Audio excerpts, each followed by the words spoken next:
అమ్మ ఎప్పుడు చెప్తుండేది, నేను మహారాణినని, నన్ను ఒకరోజు ఒక మహారాజు వచ్చి తీసుకెళ్తాడని, అతన్ని బాగా చూసుకోవడమే ఈ జన్మకి నా బాధ్యతని. అతని కోసం ఎదురు చూడటంలోనే ఎన్నో రోజులు గడిచిపోయాయి.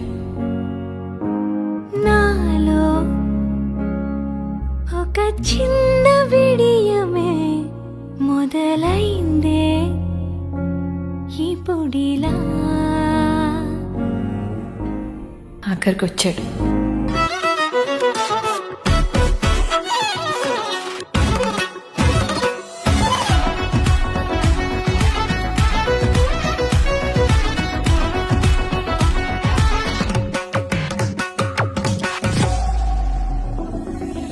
చిరుగాలికి రెప్పలు ఎగిరే పుప్పొడిలో నీ పైవాళ, ఈ హృదయము నీదేనంటూ వెతికి వెతికి తిట్టగలవదో.